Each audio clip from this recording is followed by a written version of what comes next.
I hope कि आप सभी बहुत ही अच्छे होंगे। तो आज हम लोग बात करेंगे यहाँ पे अपने यूनिट 3 और ग्रेविमेट्रिक एनालिसिस के लास्ट टॉपिक के बारे में, जो कि हमारा होने वाला है को प्रेसिपिटेशन एंड पोस्ट प्रेसिपिटेशन। और बहुत ही ज़्यादा इंपॉर्टेंट टॉपिक है ये, ठीक है। एग्जाम में लगभग कई बार ये क्वेश्चन देखने को मिला है और बहुत ज़्यादा चांसेस है कि इस बार भी आप लोग को देखने को मिले, तो बहुत अच्छे से आप लोग को पढ़ना है। और बाकी आप लोग कॉपी और पेन लेके बैठ जाइए और हम लोग अपना आज का वीडियो स्टार्ट करते हैं। और नोट्स यहाँ पे देखो, हो सकता है कि आज शाम तक आप लोग को डिस्क्रिप्शन बॉक्स में देखने को मिल जाएगी, ठीक है। तो उसको आप लोग एक बार चेक कर लेना शाम को, और टेलीग्राम पे भी मैं अपलोड कर दूंगा, कोई टेंशन वाली बात नहीं है। तो यहाँ पे देखो, आज का जो मेन टॉपिक है उसको तो हम लोग देख लेंगे, बट यहाँ पे एक छोटा सा कंसेप्ट है, उसको आप लोग को समझना बहुत जरूरी है। वो हमारा आज के टॉपिक से रिलेटेड तो नहीं है, लेकिन जो हमारा ग्रेविमेट्रिक एनालिसिस है, ठीक है, तो उसके लिए बहुत ज़्यादा इंपॉर्टेंट है। तो यहाँ पे देखो, हम लोगों ने क्या देखा, हम लोगों ने देखा कि जो हमारी ग्रेविमेट्रिक एनालिसिस है उसके अंदर हमारा क्या हो रहा था, उसके अंदर हमारा प्रेसिपिटेशन हो रहा था, ठीक है। वही सारी चीज़ें हम लोगों ने देखी। तो यहाँ पे देखो, जो हमारा सवाल है, जो हमारा क्वेश्चन है, वो ये है कि जो हमारा ग्रेविमेट्रिक एनालिसिस है इसके अंदर भी प्रेसिपिटेशन हो रही है, ठीक है। और जो हमारी प्रेसिपिटेशन टाइट्रेशन थी, जिसको हम लोगों ने देखा था, उसके अंदर भी तो प्रेसिपिटेशन हो रही थी।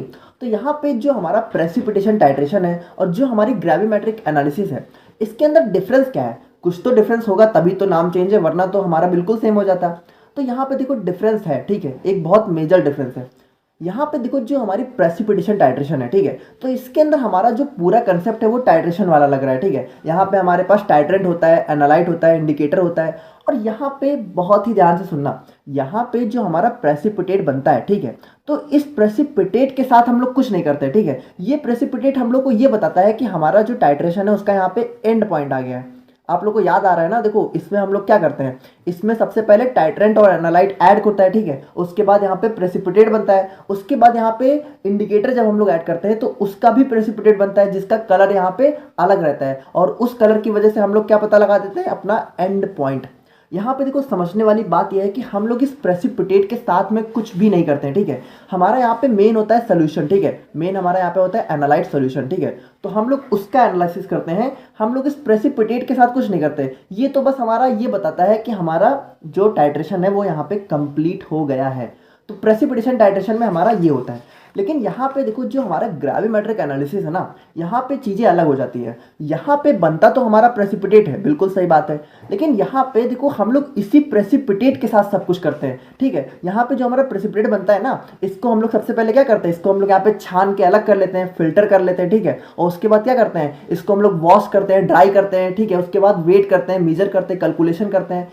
कुल मिलाकर समझो बात को, ये है कि यहाँ पे जो हमारी ग्रेविमेट्रिक एनालिसिस है, इसके अंदर सब कुछ हम लोग इस प्रेसिपिटेट के साथ करते हैं। और यहाँ पे जो सबसे इंपॉर्टेंट बात है वो ये है कि यहाँ पे कोई इंडिकेटर वगैरह नहीं होता है, पहली बात, ठीक है। और दूसरी बात देखो, यहाँ पे जो हमारा टाइट्रेंट है और जो हमारा एनालाइट है, इसको हम लोग यहाँ पे बेसिकली थोड़ा टाइट्रेंट एनालाइट नहीं बोलते हैं, ठीक है। यहाँ पे हमारा जो है कुछ टाइट्रेंट या फिर एनालाइट वाला कंसेप्ट नहीं होता है। यहाँ पे बेसिकली हमारे पास एक सोल्यूशन होता है, ठीक है, जिसको हम लोग यहाँ पे प्रेसिपिटेट के फॉर्म में कन्वर्ट करके उसकी एनालिसिस को परफॉर्म करते हैं। और यहाँ पे मान लो अगर इसको आप लोग टाइट्रेंट बोल भी रहे हो, तो ये टाइट्रेंट हमारा क्या होता है पता है, टाइट्रेंट हमारा यही प्रेसिपिटेटिंग एजेंट होता है। देखो मुझे पता है थोड़ा सा हो सकता है कंफ्यूज हो रहे हो, बट अगर थोड़ा ध्यान से समझो तो समझ में आ जाएगा। यहाँ पे होता क्या है कि जो हमारी ग्रेविमेट्रिक एनालिसिस है, इसके अंदर जो हमारा टाइट्रेंट है वो प्रेसिपिटेटिंग एजेंट होता है। यानी जब हम लोग इसको ऐड करते हैं तो जो हमारा यहाँ पे सोल्यूशन रहता है, ठीक है, मान लो इसको आप लोग एनालाइट ही बोल रहे हो, तो जो हमारा एनालाइट सोल्यूशन होता है, तो उसमें जब हम लोग यहाँ पे प्रेसिपिटेटिंग एजेंट को डालते हैं तो हमारा जो सोल्यूशन है वो यहाँ पे प्रेसिपिटेट के फॉर्म में कन्वर्ट हो जाता है, ठीक है, प्रेसिपिटेट। तो और उसके बाद यहाँ पे क्या है कि इसी प्रेसिपिटेट के साथ हम लोग सब कुछ करते हैं। जबकि यहाँ पे जो हमारी प्रेसिपिटेशन टाइट्रेशन थी, इसमें हमारे प्रेसिपिटेट के साथ कुछ नहीं किया जाता। इसको हम लोग छान के अलग नहीं करते हैं, ठीक है, इसको हम लोग ड्राई नहीं करते, गर्म नहीं करते, कुछ भी नहीं करते। लेकिन यहाँ पे हम लोग सब कुछ इसी के साथ करते हैं। और इसीलिए यहाँ पे हम लोग क्या बोलते हैं कि हम लोग मास का डिटर्मिनेशन करते हैं, जबकि यहाँ पे हम लोग क्या करते हैं, वॉल्यूम का डिटर्मिनेशन करते हैं। तो ये एक मेजर डिफरेंस है हमारा ग्रेविमेट्रिक एनालिसिस और प्रेसिपिटेशन टाइट्रेशन के अंदर में, ठीक है। तो यहाँ पे देखो, एक छोटा सा एग्जांपल लेके भी हम लोग समझ लेते हैं, बहुत जल्दी बस हो रहा है, ठीक है। देखो ये मान लो ये हमारा यहाँ पे एक एनालाइट सॉल्यूशन है, ठीक है। तो ये हमारा यहाँ पे बेरियम क्लोराइड, ठीक है, BaCl2। तो यहाँ पे देखो, जो हमारा सॉल्यूशन है ना, तो इसको सबसे पहले हम लोग यहाँ पे प्रेसिपिटेट के फॉर्म में कन्वर्ट करते हैं। तो हम लोग क्या करते हैं, हम लोग ऐड करते हैं अपना प्रेसिपिटेटिंग एजेंट, ठीक है। तो यहाँ पे मान लो अगर इसको टाइट्रेंट बोल रहे हो, तो यहाँ पे हमारा जो प्रेसिपिटेटिंग एजेंट है वो होता है हमारा यहाँ पे H2SO4, ठीक है, H2SO4। तो इसको यहाँ पे हम लोग जो है टाइट्रेंट नहीं बोलते हैं, हम लोग बोलते हैं प्रेसिपिटेटिंग एजेंट।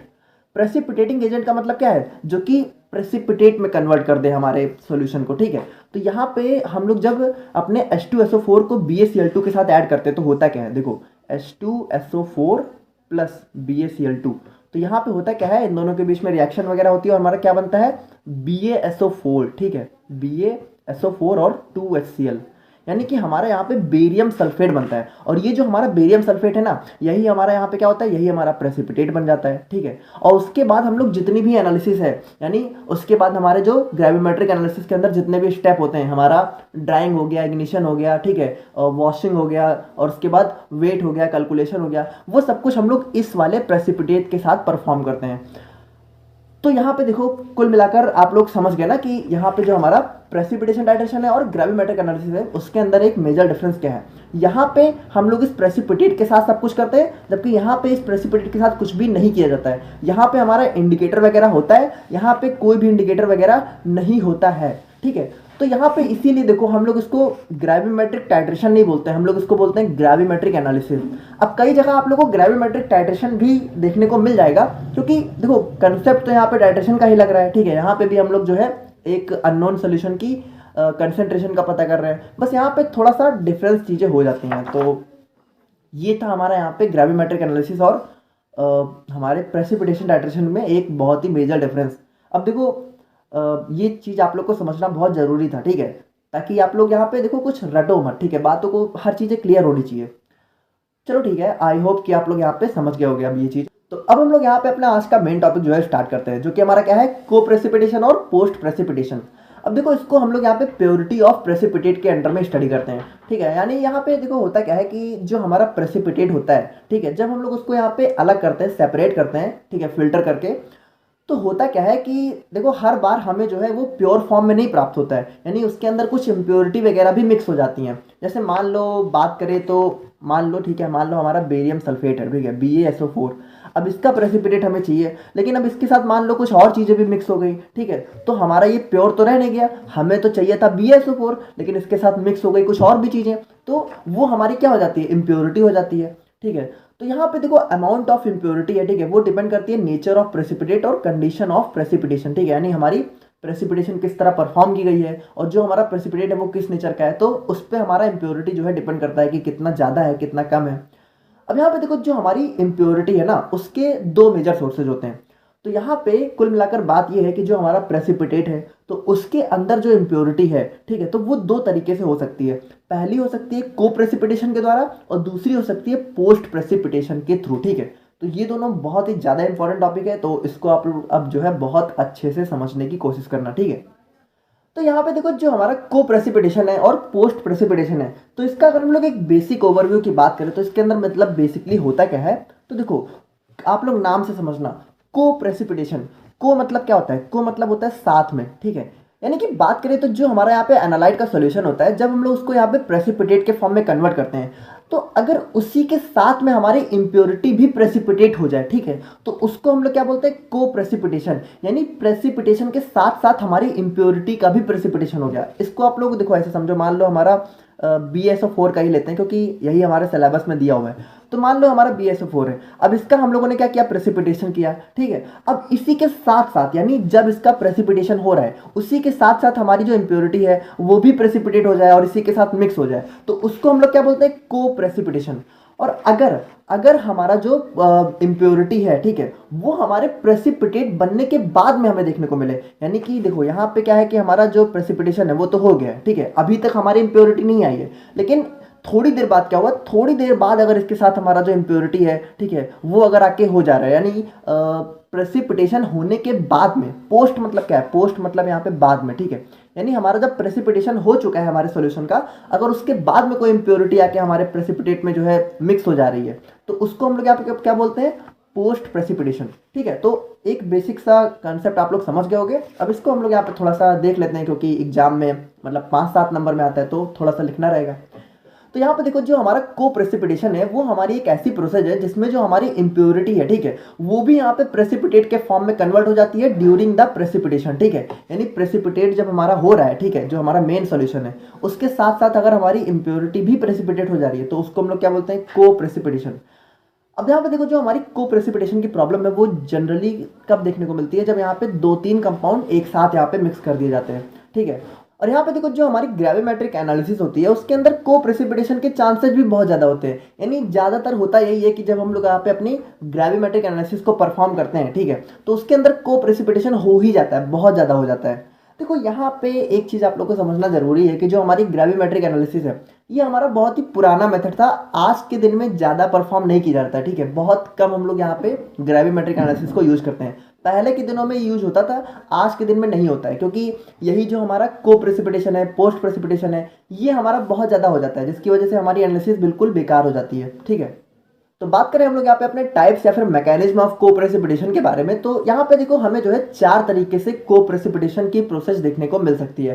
पहला हो गया इंक्लूजन, दूसरा हो गया ऑक्लूजन, थर्ड हो गया सरफेस एडजॉर्प्शन और फोर्थ हो गया हमारा यहाँ पे मैकेनिकल एंट्रैपमेंट। तो बात करें हम लोग यहाँ पे इंक्लूजन की, तो देखो ये हमारा एक ऐसा टाइप का को प्रेसिपिटेशन होता है जिसमें होता क्या है कि जो हमारी इम्प्योरिटी है, ठीक है, वो हमारा जो प्रेसिपिटेट है उसके क्रिस्टल लैटिस में जाके जो है मतलब फिट हो जाती है। अब क्रिस्टल लैटिस क्या होता है, देखो बिल्कुल थोड़ा सा ऐसा समझो कि आप लोगों ने एटम वगैरह तो सुना होगा ना, तो एटम का जो स्ट्रक्चर होता है वो थोड़ा सा यहाँ पे क्रिस्टल लैटिस के फॉर्म में होता है, ठीक है। यहाँ पे जैसे हमारे जितने भी ऑब्जेक्ट हैं, कोई भी चीज़ हो, तो जो हमारा यहाँ पे जैसे हमारा मान लो BSO4 का जो प्रेसिपिटेट है, तो इसका जो क्रिस्टल लैटिस का स्ट्रक्चर है वो कुछ इस टाइप का होता है, ठीक है। इसको आप लोग समझना, थोड़ा ऐसे होता है, ठीक है, ऐसे यहाँ पे मतलब थोड़ा ऐसे होता है, ठीक है। देखो नहीं पता तो जान लो ऐसा होता है बस, और अगर पता है तो अब तो समझ में आ ही रहा होगा। तो ये होता है हमारा यहाँ पे क्रिस्टल लैटिस का स्ट्रक्चर। तो यहाँ पे जो हमारा इंक्लूजन है इसके अंदर होता क्या है कि जो हमारी इम्प्योरिटी है, मान लो ये हमारी इम्प्योरिटी है, ठीक है, ये तो ये होती क्या है कि ये हमारा जो है इसी के बीच में जाके फिट हो जाती है। मतलब यहाँ पे हमारा जो मतलब जो हमारा BSO4 का प्रेसिपिटेट है, तो इसके अंदर के एक एलिमेंट को या फिर एक एटम को यहाँ पे रिप्लेस कर देती है और खुद जाके बैठ जाती है। तो हमारा स्ट्रक्चर जो है कुछ इस टाइप का देखने को मिल जाता है, ठीक है। यहाँ पे क्या हुआ, इसने इस ब्लैक वाले को रिप्लेस करके खुद जाके यहाँ पे बैठ गए, ठीक है। यानी इसमें क्या होता है, रिप्लेसमेंट होता है। तो ये होता है हमारा यहाँ पे इंक्लूजन। और बात करें हम लोग यहाँ पे ऑक्लूजन की, तो देखो ऑक्लूजन भी हमारा इंक्लूजन की तरह ही होता है, बस यहाँ पे बेसिक डिफरेंस होता है क्या है कि यहाँ पे देखो यहाँ पे कोई रिप्लेसमेंट नहीं होता है। यानी यहाँ पे ऐसा नहीं होता है कि इम्प्योरिटी जो है किसी एक को हटा के जो है बीच में आती है। यहाँ पे होता क्या है कि जैसे हमारा यहाँ पे जो प्रेसिपिटेशन है, ठीक है, तो उसका जो क्रिस्टल ग्रोथ है तो वो जब बहुत ज़्यादा तेज़ी से होता है, यानी कि देखो बहुत ही सिंपल समझो कि जैसे हमारा प्रेसिपिटेट बन रहा है, ठीक है, हमारा सॉल्यूशन का, तो जब वो बहुत ज़्यादा तेज़ी से बनने लगता है तो होता क्या है कि जो इम्प्योरिटी है ना, तो कुछ इम्प्योरिटी यहाँ पे उसी के बीच में फंस जाती हैं, यानी ट्रैप हो जाती हैं। तो इस तरह के मतलब को प्रेसिपिटेशन को हम लोग बोलते हैं ऑक्लूजन, ठीक है। तो यहाँ पे देखो क्या है, यहाँ पे देखो ये जो ब्लू कलर का आप लोग को दिख रहा है ना, तो ये इसी के अंदर जाके फंस गया, ठीक है। यानी यहाँ पे इतनी तेज यहाँ पे फॉर्मेशन हुआ क्रिस्टल का कि जो हमारी इम्प्योरिटी है, ठीक है, वो इसी के बीच में जाके फंस गई। और बात करें हम लोग यहाँ पे सरफेस एडजॉर्प्शन की, तो यहाँ पे देखो क्या है एडजॉर्प्शन, मतलब आप लोग समझो एडजॉर्प्शन क्या होता है। एडजॉर्प्शन होता है कि जब किसी की सतह पे कोई चीज़ हो जाए, जैसे कि देखो पानी है, ठीक है, पानी को लो और आप लोग यहाँ पे किसी मतलब शीशे की ग्लास की मेज वगैरह पे डाल दो, तो यहाँ पे क्या होगा, पानी उस ग्लास के अंदर तो चला नहीं जाएगा, उसके ऊपर ही तो रहेगा, ठीक है। तो उस चीज़ को हम लोग यहाँ पे बोलते हैं एडजॉर्प्शन। देखो एडजॉर्प्शन को आप लोग समझो, ठीक है, एडजॉर्प्शन एक होता है एडजॉर्प्शन, एक होता है एब्जॉर्प्शन, ठीक है। तो एब्जॉर्प्शन में क्या होता है, एब्जॉर्प्शन में होता है एब्जॉर्ब हो जाना, यानी इसको आप लोग ऐसे समझो कि पानी को आप लोग किसी सूती कपड़े में डालो तो क्या होगा, पानी उस कपड़े के अंदर ही एब्जॉर्ब हो जाएगा, तो उसको हम लोग बोलते हैं एब्जॉर्प्शन। लेकिन अगर पानी को हम लोग यहाँ पे किसी ग्लास की मेज वगैरह पे हम लोग पानी को डालें तो क्या होगा, क्या ये पानी इसके अंदर चला जाएगा, अंदर तो जाएगा नहीं, यहाँ पे क्या होगा, पानी इसी के ऊपर रह जाएगा, ठीक है। तो उसको हम लोग यहाँ पे बोलते हैं एडजॉर्प्शन। तो यहाँ पे जो हमारी इम्प्योरिटी है अगर वो हमारे प्रेसिपिटेट के ऊपर ही जाके चिपक जाए, ठीक है, तो उसको हम लोग यहाँ बोलते हैं सरफेस एडजॉर्प्शन। और बात करें हम लोग यहाँ पे मैकेनिकल इंट्रैपमेंट की, तो यहाँ पे देखो ये भी हमारा जो है ऑक्लूजन की तरह ही होता है। इसमें क्या होता है, इसमें भी हमारी क्रिस्टल ग्रोथ जब बहुत फास्ट होती है, यानी जब हमारे यहाँ पे 2-3 क्रिस्टल यहाँ पे एक साथ में जो है ग्रो हो रहे होते हैं, तो वहाँ पे भी जो हमारा इम्प्योरिटी है वो यहाँ पे उनके बीच में जाके फंस जाती है। तो ये बिल्कुल थोड़ा सा ऑक्लूजन की तरह ही होता है, ठीक है। और बात करें हम लोग यहाँ पे पोस्ट प्रेसिपिटेशन की, तो देखो इसका नाम क्या है, पोस्ट प्रेसिपिटेशन, यानी जब हमारा प्रेसिपिटेशन कंप्लीट हो चुका है, ठीक है, उसके बाद अगर कोई इंप्योरिटी जाके प्रेसिपिटेट के फॉर्म में जो है उसके साथ जो है मिक्स हो जा रही है, तो उसको हम लोग बोलते हैं पोस्ट प्रेसिपिटेशन, ठीक है। The process by which an impurity gets deposited on the surface of the desired precipitate after its formation, यानी जब हमारा प्रेसिपिटेट बन चुका है उसके बाद अगर कोई इंप्योरिटी जाके उसके साथ चिपक जा रही है तो उसको हम लोग बोलते हैं पोस्ट प्रेसिपिटेशन। अब देखो जो हमारी पोस्ट प्रेसिपिटेशन की प्रॉब्लम है वो हमें देखने को कब मिलती है, जब यहाँ पे जैसे कि हमारे यहाँ पे ये सॉल्यूशन है, ठीक है, और इसको यहाँ पे हम लोगों ने प्रेसिपिटेट के फॉर्म में कन्वर्ट कर दिया। अब अगर देखो करना क्या होता है कि जैसे ही प्रेसिपिटेट के फॉर्म में कन्वर्ट हुआ हम लोग को इसको छान के अलग करना होता है, ठीक है, इसको फिल्टर करना होता है। लेकिन अगर मान लो हम लोगों ने इसको जो है फिल्टर नहीं किया, यानी कि इसी के अंदर थोड़ी देर तक पड़ा रह गया, तो होता क्या है कि धीरे धीरे कुछ और भी जो है यहाँ पे जैसे कि जिनकी हमें ज़रूरत नहीं है वो सारे पार्टिकल्स आके इसके साथ जो है प्रेसिपिटेट के फॉर्म में कन्वर्ट हो जाते हैं। तो ये पोस्ट प्रेसिपिटेशन की प्रॉब्लम हमें तभी देखने को मिलती है जब यहाँ पे जो प्रेसिपिटेट है, ठीक है, वो यहाँ पे जो है लेफ्ट कर दिया जाता है for a long time in the mother liquor. Mother liquor का मतलब क्या है, जैसे कि जो हमारा मेन सॉल्यूशन है उसको हम लोग यहाँ पे पानी में डाल के, जैसे मान लो अगर वाटर में डाल के बना रहे हैं तो वाटर हमारा मदर लिक्वर हो गया, या फिर अगर मान लो उसको हम लोग एसिड वगैरह में डाल के बना रहे हैं। देखो अगर नहीं पता तो आप लोग हमारा पिछला वाला लेक्चर देख लेना, वहाँ पे पहला स्टेप क्या था, पहला स्टेप हमारा यही तो था, प्रिपरेशन ऑफ सैंपल। तो प्रिपरेशन ऑफ सैंपल कैसे करते हैं, हम लोग अपने सैंपल को लेके किसी लिक्विड में मिलाते हैं ना, तो लिक्विड हमारा वाटर हो सकता है या फिर हमारा एसिड हो सकता है, तो जो भी सॉल्यूशन है उसको हम लोग क्या बोल देते हैं, मदर लिक्वर, मदर लिक्वर, ठीक है, मदर लिक्वर ऐसा नाम हो जाता है, ज़्यादा कंफ्यूज मत हो। तो अगर हमारे मदर लिक्वर में, ठीक है, जो हमारा प्रेसिपिटेट बन चुका है, अगर वो ज़्यादा देर तक पड़ा रह जाता है तो हमें पोस्ट प्रेसिपिटेशन की प्रॉब्लम देखने को मिलती है। अब देखो जो हमारी डाइजेशन प्रोसेस होती है उससे हमारी पोस्ट प्रेसिपिटेशन की प्रॉब्लम बहुत ज़्यादा बढ़ जाती है। देखो डाइजेशन में हम लोग करते क्या है, हम लोग इसको थोड़ा सा हीट कर देते हैं, ठीक है, हीट कर देते हैं प्रेसिपिटेट को। तो होता क्या है कि जो हमारी मान लो हमारी कोई इम्प्योरिटी वगैरह है तो वो भी यहाँ पे देखो जैसे उसके छोटे छोटे पार्टिकल्स है ना, तो जब हम लोग हीट करते हैं तो वो भी यहाँ पे आपस में जुड़ के बड़े पार्टिकल्स में कन्वर्ट हो जाते हैं और इसी के साथ आके यहाँ पे अटैच हो जाते हैं। तो जो हमारी डाइजेशन प्रोसेस है उसमें हमारी पोस्ट प्रेसिपिटेशन की प्रॉब्लम जो है बहुत ज़्यादा बढ़ जाती है। तो आई होप कि आप लोग को यहाँ पे को प्रेसिपिटेशन और पोस्ट प्रेसिपिटेशन समझ में आ गया होगा। और अब हम लोग यहाँ पे अपना एक छोटा सा टॉपिक और देख लेते हैं, एस्टिमेशन ऑफ बेरियम सल्फेट। ये भी बहुत ज़्यादा इंपॉर्टेंट है। तो देखो बात करें हम लोग यहाँ पे एस्टिमेशन ऑफ बेरियम सल्फेट की, तो इसके अंदर हम लोग क्या करेंगे, इसके अंदर हम लोग अपने बेरियम सल्फेट का एस्टिमेशन यानी कि उसके बारे में पता करेंगे। अब देखो एक चीज़ आप लोग यहाँ पे समझना कि नाम तो इसका है एस्टिमेशन ऑफ बेरियम सल्फेट, क्योंकि यहाँ पे जो हमारा बेरियम सल्फेट है यही हमारा प्रेसिपिटेट के फॉर्म में होता है, लेकिन एक्चुअल में ना इसके अंदर हम लोग अपने बेरियम का ही एनालिसिस करते हैं। यानी एस्टिमेशन तो बेरियम सल्फेट का है लेकिन इसके अंदर भी हम लोग एस्टिमेशन करते हैं बेरियम का, ठीक है।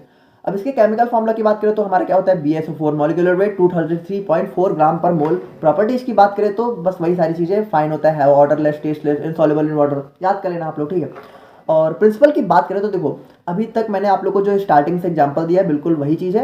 यहाँ पे हम लोग क्या करते हैं, अपने डाइल्यूट सल्फ्यूरिक एसिड को जो है अपने बेरियम क्लोराइड के सॉल्यूशन में ऐड करते हैं और हमारा क्या बन जाता है, बेरियम सल्फेट। यानी देखो बेरियम क्लोराइड हम लोगों ने लिया, उसमें हम लोगों ने क्या ऐड किया, H2SO4, जो कि हमारा क्या होता है, प्रेसिपिटेटिंग एजेंट, ठीक है। और इन दोनों को जब मिक्स करते हैं तो हमारा क्या बनता है, BaSO4, ये हमारा क्या होता है, प्रेसिपिटेट। अब इसी को हम लोग आगे चल के एनालाइज करते हैं और वही सारी चीज़ें यहाँ पे प्रोसीजर में।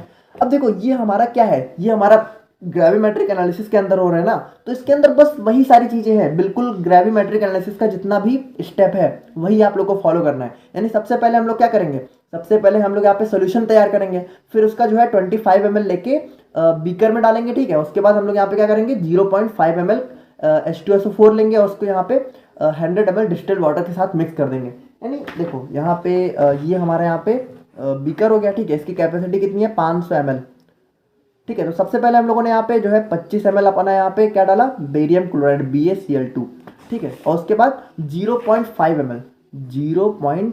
ml कंसेंट्रेटेड, देखो कंसेंट्रेटेड H2SO4, यानी बहुत हाई, मतलब यहाँ पे इसकी कंसेंट्रेशन बहुत ज़्यादा है, ठीक है। तो यहाँ पे इसको H2SO4 को डाला। अब इसके बाद क्या किया, 100 ml डिस्टिल्ड वाटर, यानी इन सबके साथ हम लोगों ने 100 ml वाटर को डाल दिया, ठीक है। अब इसके बीच में रिएक्शन वगैरह होगी और क्या बनेगा, हमारा यहाँ पे BSO4 बन जाएगा, ठीक है। Now to this solution add dilute sulphuric acid drop wise until the precipitate of BSO4 is not form.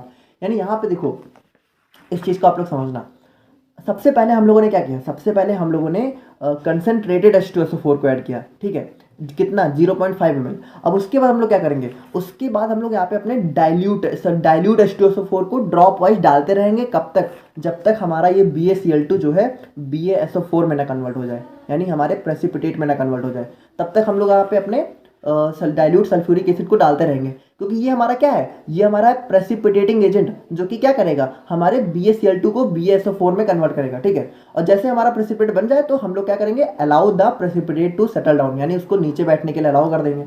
अब देखो यहाँ पे खत्म नहीं हुआ है, इसके बाद भी थोड़ी सी चीज़ें और है, ठीक है। तो जब हमारा यहाँ पे प्रेसिपिटेट बन चुका है, सेटल डाउन हो चुका है, उसके बाद हम लोग क्या करेंगे, उसको फिल्टर कर लेंगे और उसके बाद क्या करेंगे, उसको हम लोग वॉश करेंगे, ठीक है। बिल्कुल वही सारी चीज़ें हैं, अगर आप लोगों ने स्टेप पढ़े हैं तो बस सारे स्टेप लगा दो, ठीक है। पहले वॉश करो, ड्राई करो, ठीक है। और अगर वाटर नहीं रिमूव हुआ है तो यहाँ पे ड्राइंग और इग्निशन की प्रोसेस को रिपीट करो, और जब ये सारी चीज़ें हो जाए तो कूल करो, ठीक है, मीजर करो, कैलकुलेट करो, बस वही सारी चीज़ें हैं, ठीक है। बहुत ईजी है। हम लोग बात करेंगे डाइएजोटाइजेशन टाइट्रेशन के बारे में, और बहुत ही ज़्यादा इंपॉर्टेंट टॉपिक है, ठीक है। यहाँ से आप लोग को एग्जाम में अक्सर क्वेश्चन देखने को मिलते हैं, और ज़्यादातर ये क्वेश्चन वैसे तो 5 या 7 नंबर में देखने को मिलता है, वरना कभी कभी ये जो है 10 या 15 नंबर में भी देखने को मिल जाता है, ठीक है। तो काफ़ी ज़्यादा इंपॉर्टेंट टॉपिक है, ठीक है। और अल्टरनेटिवली या तो डाइएजोटाइजेशन या तो आपसे ग्रेविमेट्रिक एनालिसिस, इन दोनों से क्वेश्चन देखने को मिलते हैं। तो इसको भी पढ़ना आपके लिए बहुत ज़्यादा इंपॉर्टेंट है। तो आप लोग कॉपी और पेन लेके बैठ जाइए और हम लोग अपना आज का वीडियो स्टार्ट करते हैं। अब बात करें हम लोग यहाँ पे डाइएजोटाइजेशन टाइट्रेशन के बारे में, ठीक है। तो यहाँ पे देखो ये सारी बातें आप लोग हटाओ, पहले आप लोग बहुत ही सिंपली समझो एजो का मतलब क्या होता है। देखो जो हमारा एजो है ना, इसका मतलब होता है यहाँ पे नाइट्रोजन से, ठीक है।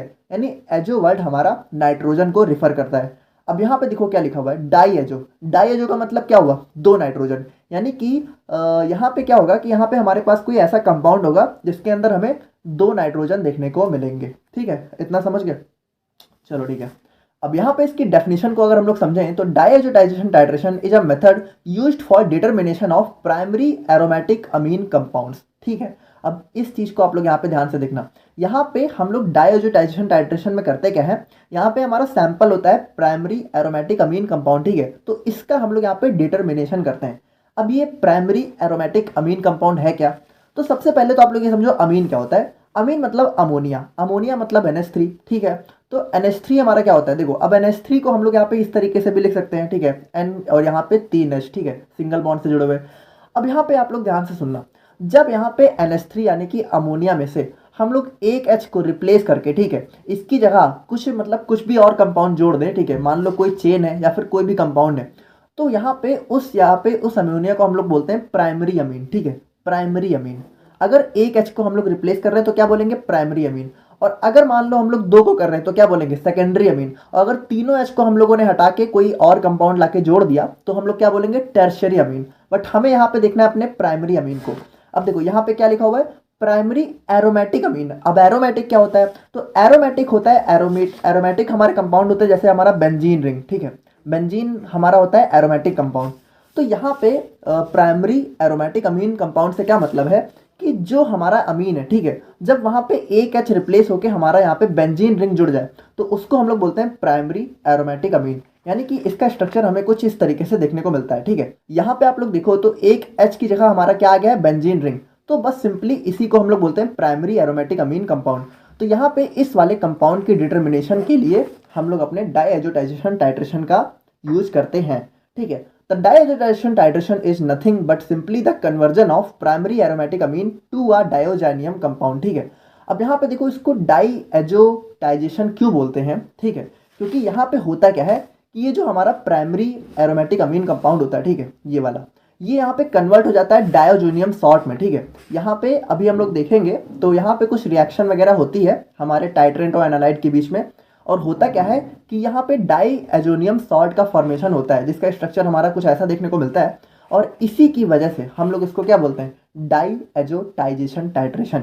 यानी सिंपली बात करें तो यहाँ पे इसको हम लोग यूज करते हैं determination of primary aromatic amines के लिए, ठीक है। और बनता क्या है, बनता है हमारा डायोजोनियम सॉल्ट, और इसी की वजह से हम लोग इस टाइट्रेशन को बोलते हैं डाइएजोटाइजेशन टाइट्रेशन। बस सिंपल, ठीक है, खत्म। यहाँ पे मतलब खत्म नहीं हुआ है, ठीक है, अभी तो शुरुआत हुई है, बट यहाँ पे कंसेप्ट हमारा खत्म हो चुका है। अब यहाँ पे इस प्रोसेस को यहाँ पे डिस्कवर किया था हमारे पीटर ग्रेसन सर ने, ठीक है, 1853 में। और इस मेथड को हम लोग यहाँ पे मेनली अपने डाइज की डिटर्मिनेशन के लिए यूज करते हैं। अब डाइज क्या होता है, डाइज बेसिकली हमारे कलरिंग एजेंट्स आप लोग बोल सकते हो, ठीक है, जो हमारे फार्मास्यूटिकल प्रोडक्ट में यूज़ किए जाते हैं, तो उनके डिटर्मिनेशन के लिए हम लोग इसको मेनली यूज करते हैं। अब यहाँ पे हम लोग अपने डाइएजोटाइजेशन टाइट्रेशन के प्रिंसिपल की बात करें तो यहाँ पे होता क्या है, प्राइमरी एरोमेटिक अमीन, ठीक है, in the presence of HCl reacts with sodium nitrite, ठीक है, sodium nitrite and form diazonium salt. अब यहाँ पे देखो होता क्या है, यहाँ पे आप लोग बहुत ही सिंपली समझो कि इसको हम लोग ऐसे समझते हैं कि देखो ये हो गया हमारा यहाँ पे एनालाइट, ठीक है, ये हो गया एनालाइट और ये हो गया टाइट्रेंट।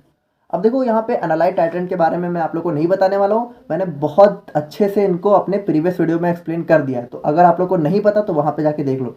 अच्छा चलो ठीक है, यहाँ पे टाइट्रेंट का मतलब होता है जिसके बारे में पता हो, और एनालाइट क्या होता है जिसके बारे में हमें पता करना होता है। तो यहाँ पे हमारा एनालाइट में होता है, क्या होता है, प्राइमरी एरोमेटिक अमीन कंपाउंड, ठीक है, प्राइमरी एरोमेटिक अमीन। और यहाँ पे हम लोग टाइट्रेंट क्या यूज करते हैं, ध्यान से सुनना, यहाँ पे हम लोग टाइट्रेंट यूज करते हैं NaNO2, ठीक है, NaNO2 यानी सोडियम नाइट्राइट, इसको हम लोग क्या बोलते हैं, सोडियम नाइट्राइट। देखो इस चीज़ को आप लोग ध्यान से समझना, ठीक है, बस इतना ही है इसमें, अगर ये चीज़ समझ गए तो आगे सारी चीज़ें अपने आप क्लियर हो जाएंगी। तो यहाँ पे हमारा टाइट्रेंट क्या हो गया, NaNO2, और हमारा एनालाइट क्या हो गया, प्राइमरी एरोमेटिक अमीन। लेकिन यहाँ पे हम लोग जो है अपना मीडियम जो है HCl ले लेते हैं, ठीक है, हाइड्रोक्लोरिक एसिड, यानी कि एसिडिक मीडियम जो है हम लोग रखते हैं। तो सिंपली यहाँ पे होता क्या है कि जो हमारा प्राइमरी एरोमेटिक अमीन है, यानी कि जो हमारा ये होता है, ठीक है, ये हमारा in the presence of HCl, ठीक है, HCl की प्रेजेंस में रिएक्ट करता है किससे, सोडियम नाइट्राइट यानी कि NaNO2 से, और क्या फॉर्म करता है, डायाजोनियम सॉल्ट, ठीक है। तो यहाँ पे देखो ये रिएक्शन हमारी कुछ इस तरीके से होती है कि यहाँ पे जो हमारा ये क्या है, ये हमारा क्या है, प्राइमरी एरोमेटिक अमीन कंपाउंड, ठीक है, और इसने किससे रिएक्ट किया, NaNO2 हमारा क्या है, टाइट्रेंट, ठीक है। टाइट्रेंट जब हम लोगों ने इसमें डालना शुरू किया, ठीक है, तो इन दोनों के बीच में रिएक्शन हुई और यहाँ पे HCl भी हमारा प्रेजेंट है। अब देखो इन तीनों के रिएक्शन से हमारा क्या बना, यहाँ पे बना हमारा डायाजोनियम सॉल्ट, ठीक है, और NaCl अलग हो गया और H2O हमारा अलग हो गया। अब देखो वैसे तो मैंने आप लोग को एक स्टेप में रिएक्शन बता दी, बट एक्चुअल में ना ये रिएक्शन हमारी 2 स्टेप में होती है। तो यहाँ पे हम लोग देखें तो स्टेप 1 में क्या होगा, ये जो हमारा NaNO2 है यानी कि जो हमारा टाइट्रेंट है, ठीक है, ये हमारा रिएक्ट करेगा HCl से, और यहाँ पे क्या बना देगा, HNO2 यानी कि हमारा यहाँ पे नाइट्रस एसिड, ठीक है। सबसे पहले इन दोनों के बीच में रिएक्शन होगी और नाइट्रस एसिड का फॉर्मेशन होगा और NaCl अलग हो जाएगा। अब क्या होगा, अब ये होगा कि ये जो हमारा नाइट्रस एसिड है, ठीक है, अब ये हमारा रिएक्ट करेगा हमारे प्राइमरी एरोमेटिक अमीन कंपाउंड से, ठीक है, प्राइमरी एरोमेटिक अमीन प्लस HNO2 और HCl जो हमारा पहले से ही प्रेजेंट है, ठीक है, क्योंकि मीडियम हमारा एसिडिक है। तो अब इन तीनों की रिएक्शन होगी और क्या बनेगा, डायाजोनियम सॉल्ट, और वाटर हमारा अलग हो जाएगा। तो आई होप कि आप लोग को ये सारी चीज़ें समझ में आ गई होंगी। अगर इतनी चीज़ें समझ में आ चुकी हैं तो डायजोनियम सॉल्ट कंप्लीट, ठीक है। अब इसके आगे बस थोड़ी बहुत चीज़ें हमें देखनी है, यही हमारा मेन कंसेप्ट था। अब यहाँ पे बात करें हम लोग अपने एंड पॉइंट डिटर्मिनेशन की, तो देखो यहाँ पे भी एक थोड़ी सी स्पेशल चीज़ होती है। यहाँ पे जो हमारा इंडिकेटर होता है वो थोड़ा सा स्पेशल होता है। यहाँ पे हम लोग इंडिकेटर यूज करते हैं स्टार्च आयोडीन पेपर। अब ये स्टार्च आयोडीन पेपर मतलब कैसे बनाया जाता है, तो ध्यान से देखना। जो हमारा फिल्टर पेपर होता है, फिल्टर पेपर हमारा नॉर्मली एक पेपर टाइप का होता है। इसको हम लोग यहाँ पे सबसे पहले डिप करते हैं अपने पोटेशियम आयोडाइड यानी कि KI के सोल्यूशन में, ठीक है। तो यहाँ पे क्या करेंगे, इसको हम लोग लेंगे और इसके अंदर थोड़ा सा डिप कर देंगे, ठीक है। और उसके बाद होगा क्या, यहाँ पे जो हमारा पोटेशियम आयोडाइड का सोल्यूशन है वो इसके अंदर एब्जॉर्ब हो जाएगा, ठीक है। अब हम लोग क्या करेंगे, अब हम लोग यहाँ पे इसी पेपर को फिर से उठा के जो है अपने स्टार्च म्यूसिलेज के सोल्यूशन में डिप कर देंगे। यानी कि सिंपली सबसे पहले हम लोगों ने डिप किया अपने KI के सोल्यूशन में, फिर डिप किया स्टार्च म्यूसिलेज के सोल्यूशन में, ठीक है। तो हमारा यहाँ पे क्या तैयार हो गया, यहाँ पे हमारा तैयार हो गया स्टार्च आयोडीन पेपर, ठीक है, स्टार्च आयोडीन पेपर, ठीक है। यानी कि इस पेपर में हमारा क्या क्या है, स्टार्च है, ठीक है, स्टार्च है और आयोडीन है, ठीक है। आयोडीन हमारा पोटेशियम आयोडाइड से मिल गया। तो यहाँ पे हमारा पेपर जो है स्टार्च आयोडीन पेपर तैयार हो गया। अब इसको हम लोग यूज कैसे करते हैं, देखो ये भी थोड़ा सा स्पेशल होता है। एक्चुअल में इसको हम लोग अपने सोल्यूशन के अंदर डालते नहीं है। हम लोग करते क्या है कि जैसे हम लोग टाइट्रेशन परफॉर्म कर रहे हैं, जैसे ये हमारी टाइट्रेशन चल रही है, ठीक है। तो यहाँ पे हम लोग करते क्या है कि इस जो हमारा ये पेपर होता है ना, इसको हम लोग यहाँ पे डिप करके देखते रहते हैं, मतलब इसको हम लोग डालते रहते हैं, ठीक है, और थोड़ा सा देखते रहते हैं। और एक टाइम ऐसा आता है जब जो ये हमारे पेपर है, ठीक है, ये जो फिल्टर पेपर हमारा जो स्टार्च आयोडीन का पेपर तैयार हुआ है, इसका कलर यहाँ पे क्या होता है, ब्लू हो जाता है। तो जैसे इसका कलर ब्लू होगा वैसे हमें पता चल जाएगा कि हमारा एंड पॉइंट आ गया है। अब यहाँ पे कलर ब्लू कैसे होता है, तो उसके लिए भी यहाँ पे थोड़ी बहुत रिएक्शन होती है, तो उसको भी हम लोग यहाँ पे देखते हैं। पहले हम लोग थोड़ा सा थ्योरी पोर्शन देखते हैं। In diazotization titration we use starch iodine paper as a indicator, ठीक है। At the end point of the titration starch iodine paper changes the colour into blue, ठीक है, हम लोग समझ गए। अब स्टार्च आयोडीन पेपर यहाँ पे तैयार कैसे होता है? Starch iodine paper is prepared by dipping the filter paper into potassium iodide and starch mucilage solution, जो कि मैंने आप लोग को बता दिया। अब यहाँ पे जो देखने वाली चीज़ है वो ये है कि following reaction occurs during and point determination. तो होता क्या है, देखो ये जो हमारा स्टार्च आयोडीन पेपर है, अब इसके अंदर क्या क्या है? इसके अंदर है KI पोटेशियम आयोडाइड, ठीक है।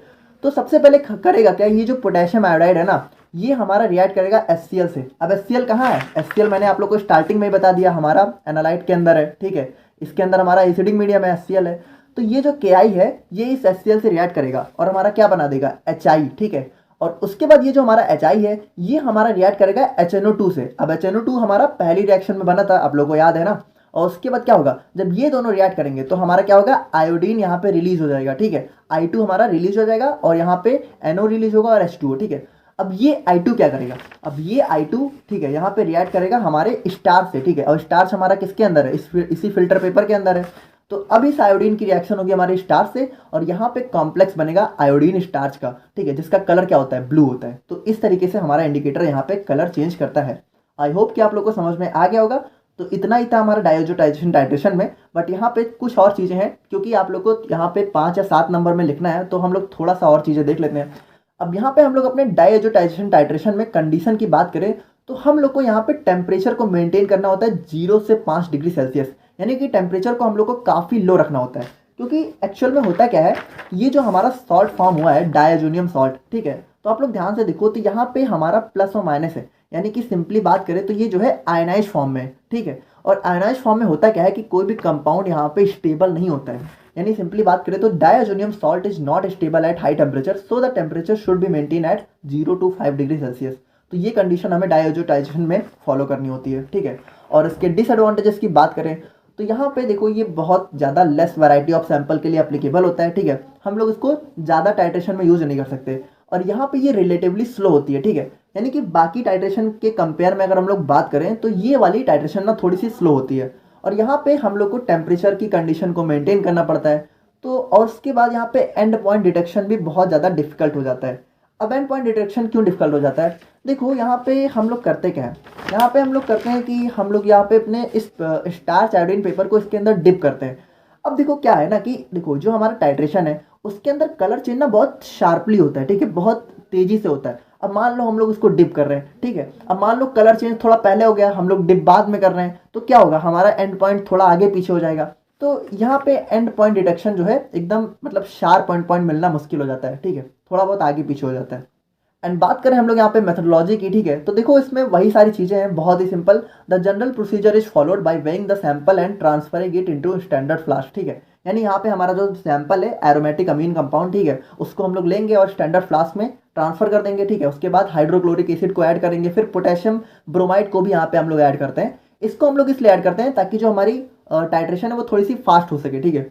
और उसके बाद यहाँ पे क्या करते हैं, वॉल्यूम को फिल कर देते हैं विद द डिस्टिल्ड वाटर, ठीक है, यानी कि जितना वॉल्यूम हमें बनाना है उतना हम लोग यहाँ पे वाटर ऐड करके बना लेते हैं।